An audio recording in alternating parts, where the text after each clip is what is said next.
Well, before we get too far into the year, we have a top 5 show for you. Actually, it's kind of more of a top 10. I have 5, And and I have 5. Joe has 5. Coming up next.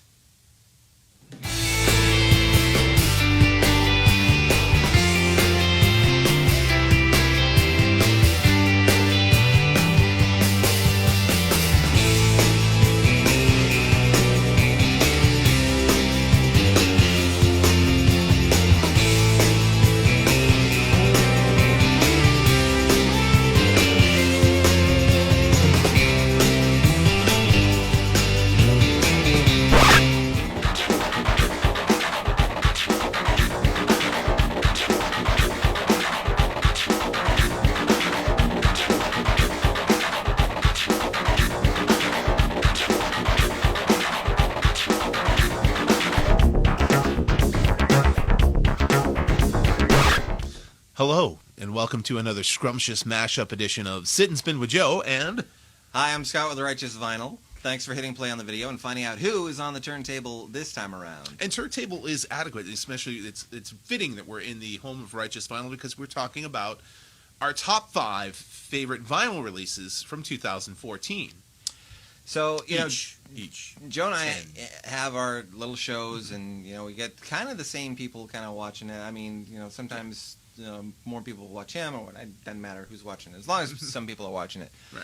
But these are our favorite albums from 2014, and some of them have been released in 2014. Some of them are albums that we came across. Maybe Right. Joe's done a show on them, or I've done a show, or there could be titles that we haven't even talked about at all. Specifically, for me, instead of trying to repeat myself from, a lot of the stuff I covered last year, I only have one record for specific reasons, which we'll get to, that I did do a show on already. But otherwise, these are records I didn't do any shows on because I wanted to make it fresh for now. Yeah, so what we've done is we picked up 5 albums. So we're going to go over 10 albums, and we'll try to get through this as painlessly as possible. And hopefully...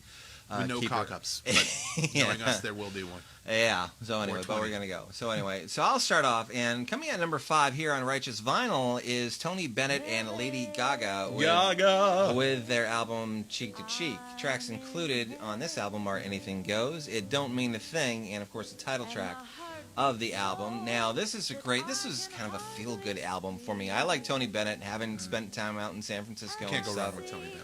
And, can I say I'm a big fan of Lady Gaga? Okay, I like Poker Face. There, I admit it.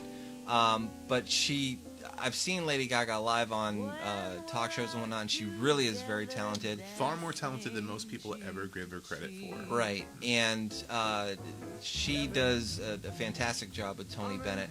The album did track in at number 1 on the top jazz albums back in 2014, and number 50 on the U.S. Billboard Top 200 charts, and by the year's end. And this one was released back in July, so that's my number 5. That's my first one.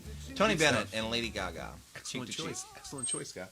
My first pick is a reissue, and one I've been... it originally had a vinyl release way back in the day, very limited because vinyl just didn't really have much of a release then, but eagerly awaited for me the reissue of the 1995 album from Oasis, their sophomore outing, What's the Story, Morning Glory.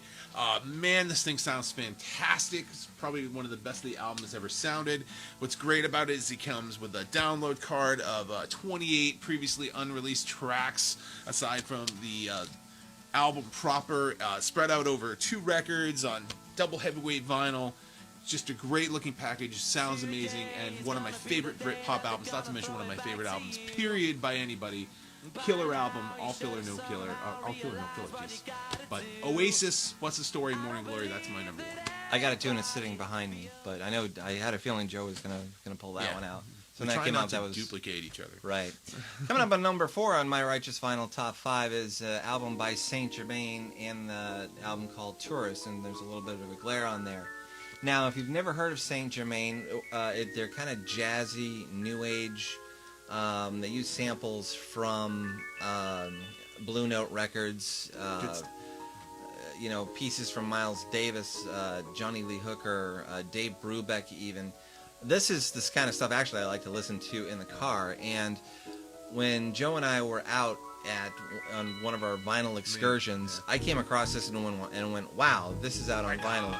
Had to get this. Yeah. Some of the songs on this album, there's one called Rose Rouge. My favorite cut off that album. So Flute and Pont des Arts, which is, very nice. I mean, it's just a good chill out album to listen to on vinyl. Now, the original release date was back in 2000, so it has been out for a while, and I think the vinyl came out in 2012, so it has been out for a couple of years on vinyl. But this was like a surprise catch for me. Like, I was going through a bin and it was like, wow, they have this. So that's I gotta own it. Yeah, I gotta own it. So that's the next words that come out of our mouth when we come across something like that. Oh, I gotta get it. So that's form of that. So that's my number 4, Saint Germain, in the album Tourist. Right. My number 2 is also a record that it actually got released, or should I say re-released on vinyl back in 2010, but it was new to me last year. This is a record that I'd been known of for many years. It was originally released in 1969, but I really rediscovered this album this year, and that would be King Crimson's In the Court of the Crimson King. I grew up with this album. This was my album of the summer last year. I listened to this all the time. Just totally rediscovered this record. It's so fantastic, and this is one of the best sounding records in my entire collection. Dead quiet, not a single hiss, crack, or pop on it. The music just so great. I Talk to the Wind, just man, the whole first side of this album is just absolutely killer. What's great about this record too is it comes with a download of a vinyl rip of the original 1969 pressing too, so you get like extra great stuff as well as this newly remastered version, which just sounds so incredible. But like, King Crimson's In the Court of the Kings and Queens, my second pick. Now, although they call that a remaster, the story behind the latest release of that album is that they actually found the original master recordings. Correct, because up until now, those have been lost for many years. So any reissues of the album that's came out probably from since like 1970 onwards has used like second or third generation masters, which were very inferior.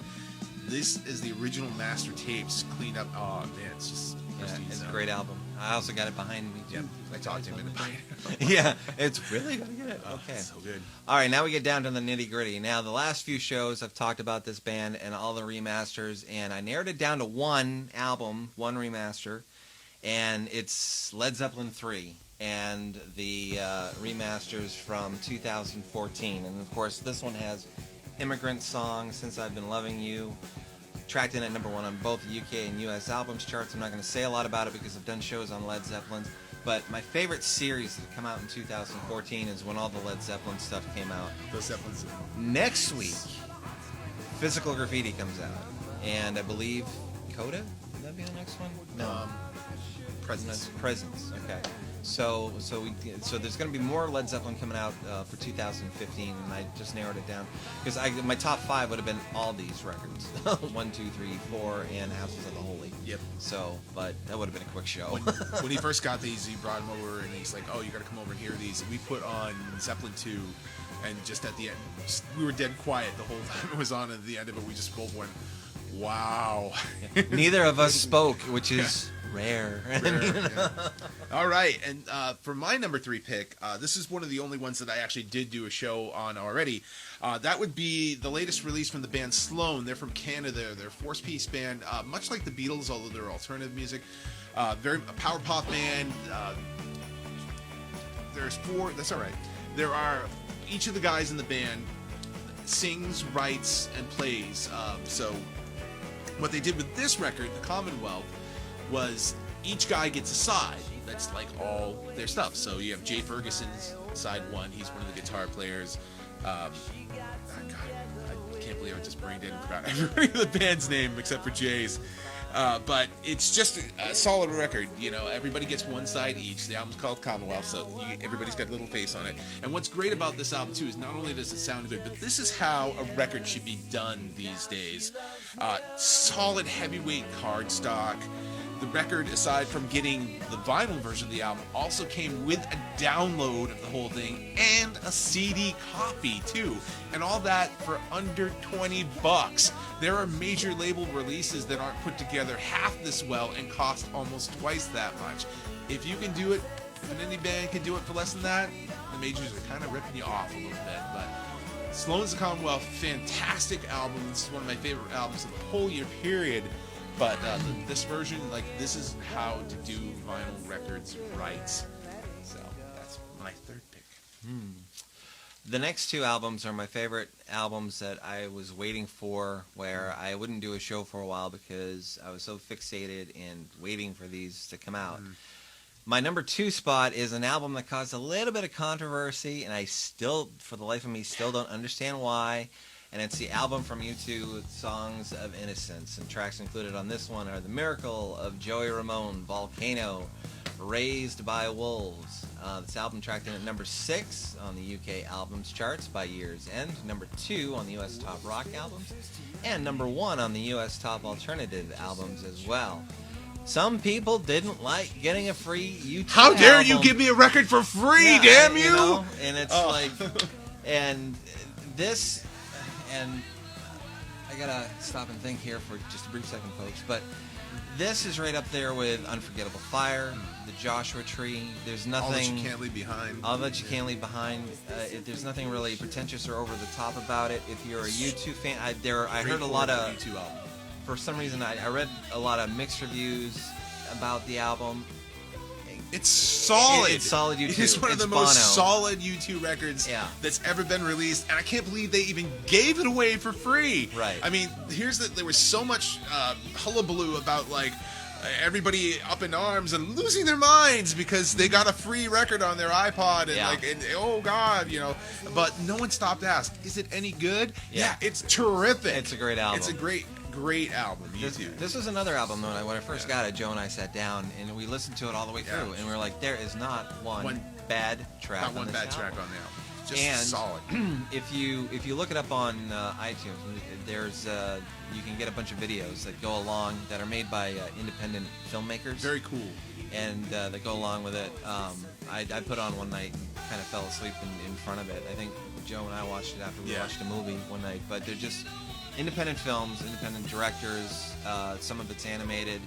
But it's like really cool stuff. Really cool. You know, it's like watching MTV all over again. Yes, we are the MTV generation, guys. So. But that's my number 2, U2, Songs of Innocence. Great solid record. I don't care what anybody says. It's a great record.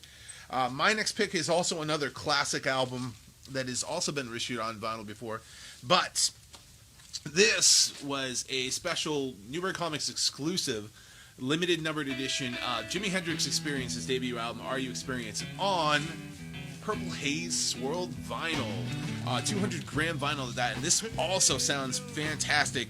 I was kind of psyched when, because Newbury does a bunch of these exclusives, different colored vinyl things, and I hadn't picked one of them up yet. But what was great about this was like, oh, I actually don't own this. I need to get a new copy of this because I haven't owned the original copy that's scratched the hell. I've had it for probably 30 or 40 years. But needless to say, I needed a new one, and it was really awesome to get this version of the album. Purple Haze, Wind Cries Mary, Foxy Lady, Are You Experienced, Hey Joe, Manic Depression. I mean, just one of the Hendrix, his debut albums don't get much better than this, and it's really cool having the Purple Haze swirled vinyl limited edition version. So, and some of these are still out there. You can still get them if you can, but really cool record. I did pick up one of the remaster that was 180. I had that one, but I didn't pick up this one. So, but yeah, I mean, and the original black vinyl versions, like Scott has, it's a fantastic record. Yeah, all the remasters have been great. Yeah, have been pretty good, and that's like one of those albums that when All Along the Watchtower comes on, it's just it's like an out of body experience, folks. That's all I can say. Okay, now we are down to my number 1 out of the top 5 Righteous Vinyl selections for 2014, and this one, folks, leaves me a little melancholic and kind of sad to say, and I was really waiting for this one to come out when it came out, and was really pleased with it when it did come out. The very last Pink Floyd album, The Endless River, a tribute to the late Richard Wright, who died back in 2008. Tracks included on this one are Things Left Unsaid, Autumn 68, and the only song that David Gilmour sings on is a song called Louder Than Words. The album did track in at number 1 in the UK. Thank God for that. Number 3 here on the Billboard Top 200 charts, and number 2 on the U.S. Top Rock Albums. The only downside that I had around this album is not the album itself, but people were talking about Roger Waters, like, coming back. Why didn't Roger Waters come back? The music is a tribute, like I said, to Richard Wright, who's a keyboard player for Pink Floyd, and a lot of the material was left over from the Division Bell, Pink Floyd's last album from almost 20 years ago. I categorize it as if the canon of Pink Floyd were a novel, this would be the epilogue, because you can hear kind of different music styles that could be off different albums. Like you could hear a little bit off of Animals or The Wall, but it's still Floyd, and I listen to it, and then you kind of sit down, and it's just one of those albums and one of those listening experiences where you just go, wow, and it just, listening to Pink Floyd all these years and just, being a fan of their music and stuff, knowing this is the absolute probably last album, it's kind of a fond farewell, but we'll always have the music. And that's my number 1 pick, is Pink Floyd, The Endless River. Pick it out. My last pick is also yet another reissue album. This one reissued by Plain Records, who, in the early days of them putting out, they do pretty much strictly a lot of reissues. The early days of them putting records out, they didn't really have a lot of great reviews, but all the records I've picked up from them have been stellar, especially the ones they put out this year. And again, like, they are reissuing albums at a really decent price, and when they sound as good as they do, I'm not going to complain. And that would be Matthew Sweet's Girlfriend, which is his 3rd solo album proper, if memory serves correctly. And one of my favorite, this is the album that actually really introduced me to Matthew Sweet. He was like one of these people I was aware of, but I never really stopped to take the time to listen to Matthew Sweet until this album. Of course, the title track, I've Been Waiting, Girlfriend, Winona, Looking at the Sun, solid record. Sounds amazing. That is my final pick. Of course, like I said, these are just 5 of my favorites. I can't say that they were my top 5 favorite albums of all time, because like I covered a lot of those on the show already. Like, so many great albums. Omnivore putting out great stuff from like the Posies.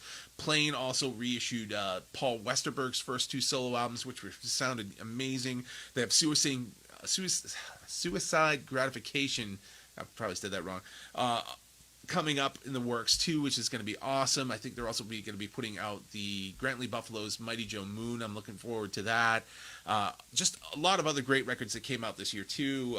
Lees of Memory, Super Drag being reissued by Side One Dummy. I could go on and on and on. Again, if you haven't watched the shows, you can go back and see them. But like, covered quite a bit of great vinyl on the show this year too. So these were 5 I didn't really cover except for the Sloan album. And just stuff that I really, really enjoyed that I didn't talk about, but I wanted to get out there too. But just great sounding records, well worth seeking out if you don't have them. So if you've hung out for the last 18 minutes, I'd like to thank you for for watching, just in case. So that's our joint venture show for 2014 and our top 5, and I'd like to thank Joe from Sit and Spin and Scott from for coming over. And as always, usually this is when I give a shout out to him, but since he's sitting here, I don't have to do that. But I'll do my standard sign off. Always a shout out to the guys over on Riff of the Day. We got Gino, we got Pete, we got Aiden, we got Corey, and of course the world famous truck driver Sean. Not to forget Chuck. Okay, yeah, there's Chuck. Yeah, let's not forget Chuck, and all the other fine folks. Some of the newer folks that post, some of the older folks that haven't posted in a while, like me. Yeah. Sometimes you'll see either Joe or myself, and I'm usually playing a MIDI keyboard. But anyway. But I'm Scott Oliver, your host for Righteous Vinyl. I'm Joe from Sit and Spin. And always remember, no matter what spins in your life, make sure that it is playing your favorite type of music. Stay tuned for both of our shows. Hope you guys are all watching. Thanks. See you next time. We'll see you then.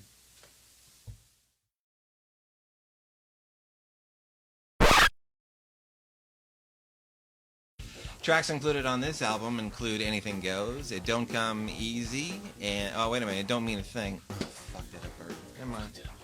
Cocked it up. Cocked it up already. Blooper. Yeah.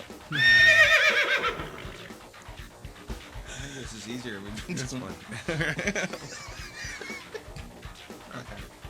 Hello, and welcome to another scrumptious edition. I screwed it up already. Bada boom!